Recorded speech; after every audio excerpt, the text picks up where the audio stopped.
Was it easy for the Lost Boys to adjust to new environments in America?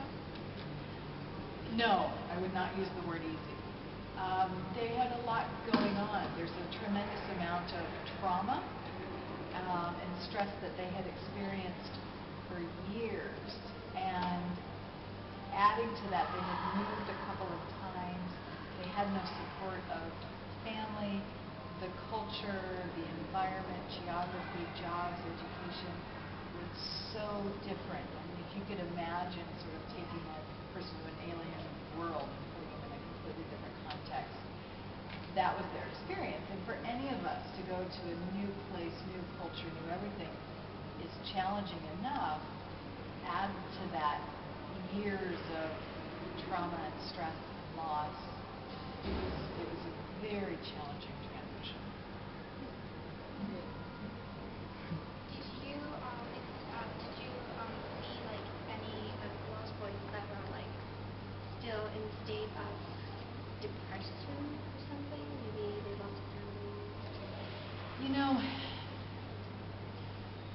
I don't have a background in psychology to sort of diagnose that, but I did see their struggles. I did see some emotional sort of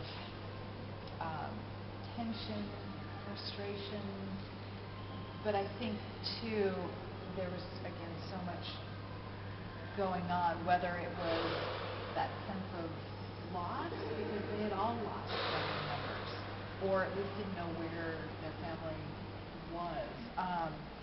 But they've also lost culture. They've lost their kind of their way of knowing how to get by in life.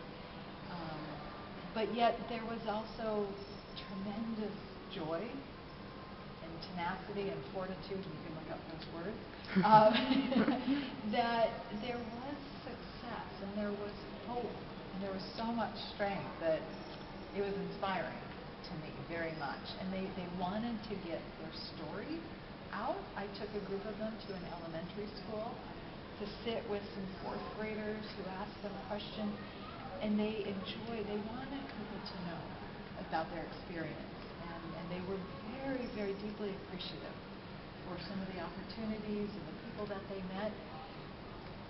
But there was also, there was a sadness, there was a tremendous loss there. What were their expressions when they first came to Utica? You know, I wasn't with them when they very, very first arrived, but usually within a couple of weeks. When you first met them? When I first met them, they were happy. They were happy to be alive, quite frankly. I mean, you've probably heard from their stories of having to swim across rivers that were full of crocodiles because people were shooting at them, and surviving by drinking their own urine because they're out in the middle of nowhere. They don't have water, and digging up roots and eating bugs and things like that to survive. So they had a sense of appreciation and gratitude that none of us would ever be able to imagine. And so they were kind of always in a state of wonderment. They were very appreciative that here were some people that, why should we be helping them? They were always kind of shocked that there were people to help them, and you know, talking about putting food into the refrigerator so it doesn't spoil. They had never seen refrigerators before. They had never seen ovens before. And ovens get hot when you turn them on. You know, I mean, you know, we kind of laugh at some of those things, but they've never been around those. I mean, in some ways, it's almost like working with a 2-year-old or 3-year-old, but yet they have experience that people, you know, who are 80, 90, and die have never had those experiences. So some of their first impressions were very much of gratitude, kind of excitement, curiosity. There's some of this childlike wonder. They would laugh at things when they figured out how something worked. It's like, oh, wow, you know. It was an interesting, they had so much experience, but yet they had no experience on certain things. So maybe, Ms. Torie, you could just give us some background on where you worked with them and when you worked with them. Okay. This was in the early 2000s, I want to say around 2003, 2004, there's an organization that's worth looking up It's called the International Rescue Committee, the IRC. You familiar with that? I know, like I heard. Okay, all right, and they help with refugee settlement all over the world. For example, after the Bosnian War in the 1990s, they took people who were fleeing war. They're probably working with Syrian refugees and other people now. And they work with local, maybe even religious organizations or local nonprofits to have apartments supplied, to get into schools and jobs. So that's where I came in with the IRC. I was just a volunteer. And so I was assigned to these Lost Boys to kind of be a mentor, to help them adjust to the culture. I was living in Tucson, Arizona at the time, and I was, working to become a teacher at the time. And so I had friends who were contacts in school who were interested in having them as guest speakers. And the Sudanese boys got to learn a little bit about the culture just by my driving them around, or on the weekends we would go do things that people in Tucson did. I'd take them out to meals, introducing the culture. I'd take them grocery shopping. We'd bring the food back. I would teach them how to prepare some of the food and use the refrigerator, use the oven. So just getting settled with life. So I was not paid. This was just a volunteer position.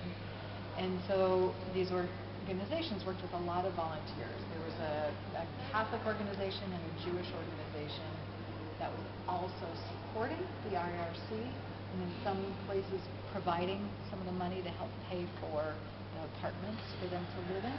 So they didn't have to worry about making money, but they have a couple of months where that's provided, but they are expected to get jobs and to keep their education and start paying for those things on their own. But they're given a couple of months to get on their feet, learn some of the skills. One of the boys I worked with ended up getting a job at a nursing home. Are you guys familiar with that concept? It's kind of in America, sometimes the older folks,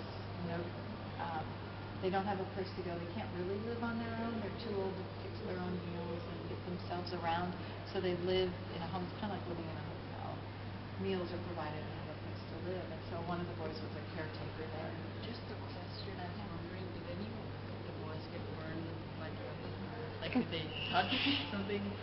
Boom, can you ask that one more time, just a little bit louder? Okay, so did any of the boys burn themselves in the oven? They did. They did.